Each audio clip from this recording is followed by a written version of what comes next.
Parfait. Installe-toi. Respire. Ce que tu vas entendre n'est pas un simple discours, c'est un réveil. 3 comportements inconscients qui détruisent ta vie à coup sûr. Laisse-moi te poser une question. Une seule. Et si le plus grand ennemi de ta vie, c'était toi, pas les autres, pas ton passé, pas ton manque de chance, pas la société, pas tes parents, pas l'économie. Toi, mais pas le toi conscient. Pas celui qui se lève le matin en disant « je veux réussir ». Pas celui qui regarde des vidéos de motivation. Pas celui qui rêve d'une vie meilleure. Je te parle de toi quand tu ne fais pas attention. De toi en pilote automatique. De toi quand personne ne te regarde. De toi quand tu dis « c'est comme ça ». La vérité, brutale, dérangeante, mais libératrice, c'est celle-ci. La majorité des gens ne détruisent pas leur vie volontairement. Ils la détruisent inconsciemment, jour après jour, choix après choix, silence après silence. Et le pire, ils appellent ça la normalité. Aujourd'hui, je vais t'exposer 3 comportements inconscients. Pas 10, pas 20, 3. Mais ces 3-là suffisent à anéantir ton potentiel, à t'éloigner de la vie que tu mérites et à te laisser, un jour, face au miroir, avec ce sentiment insupportable. J'aurais pu être tellement plus. Si tu te reconnais dans ne serait-ce qu'un seul, alors écoute jusqu'au bout, parce que ce discours peut littéralement changer la trajectoire de ta vie.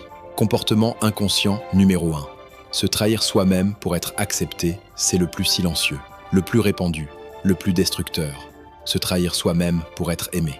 Regarde bien. Combien de fois as-tu dit oui alors que tout en toi criait non?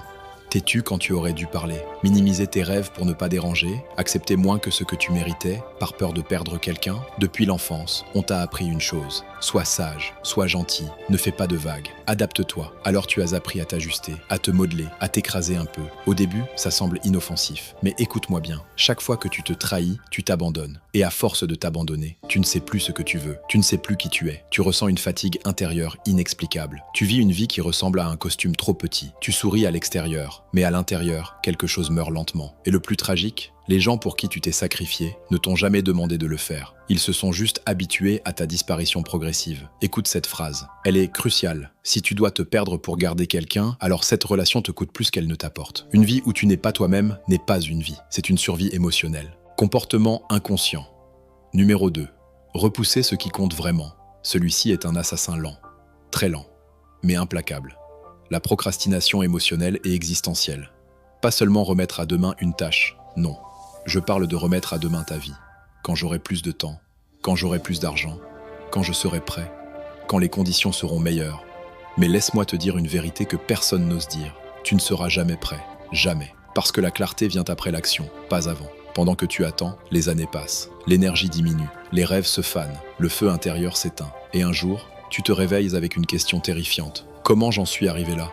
La réponse? À force de remettre l'essentiel à plus tard. Écoute bien ceci. Ce que tu fais chaque jour est plus important que ce que tu dis vouloir faire. Tu peux lire tous les livres du monde, regarder toutes les vidéos, écouter tous les coachs. Mais si tu ne passes pas à l'action quand ça fait peur, quand c'est inconfortable, quand tu doutes, alors tu choisis inconsciemment une vie moyenne. Et la vie moyenne est une lente suffocation de l'âme. Comportement inconscient. Numéro 3. Se parler comme à un ennemi. Celui-ci est invisible, mais il est là, tout le temps. Ton dialogue intérieur. Personne ne t'insulte autant que toi-même. Personne ne te rabaisse autant que ta propre voix intérieure. Je ne suis pas assez. Je rate toujours. Les autres sont meilleurs. À quoi bon essayer? Tu crois que ce sont juste des pensées? Non, ce sont des ordres. Ton cerveau ne fait pas la différence entre une blague et une croyance. Il obéit. Chaque pensée répétée devient une identité. Chaque identité crée des comportements. Chaque comportement crée une destinée. Et le drame, tu ne te parlerais jamais comme ça à quelqu'un que tu aimes. Alors pourquoi t'infliger ça à toi-même? Écoute-moi attentivement. Tu n'es pas tes pensées, tu es celui qui les écoute. Mais tant que tu ne reprends pas le contrôle, tu laisses une voix blessée du passé diriger ton futur.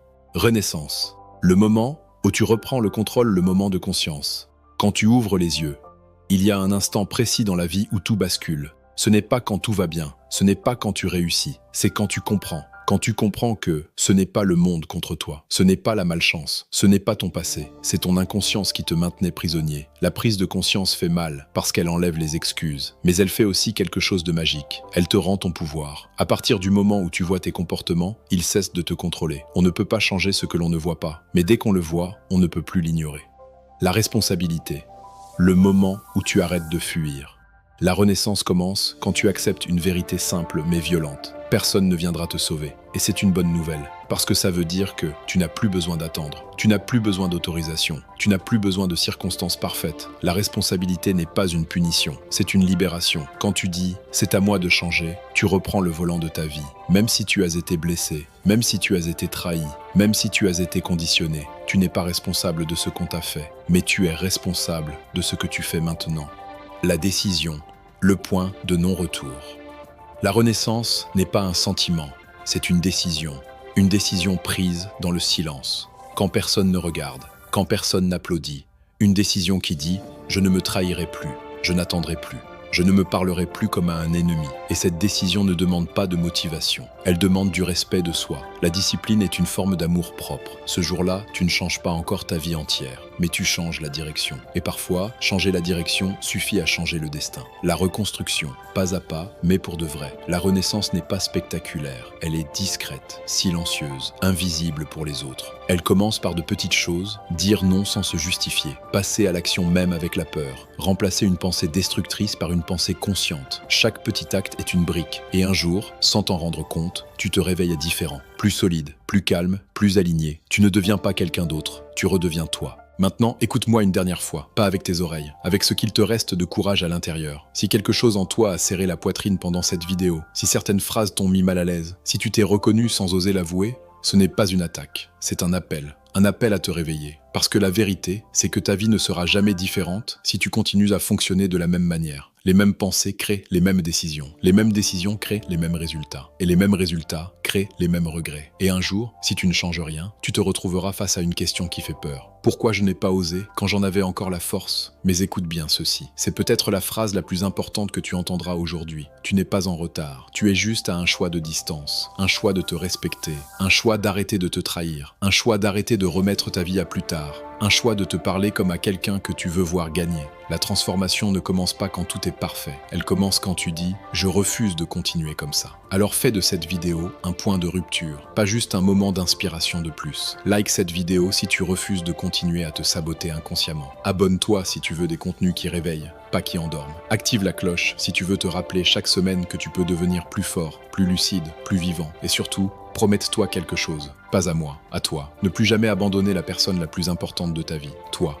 Parce que le monde n'a pas besoin d'une version diminuée de toi. Il a besoin de toi, réveillé, fin.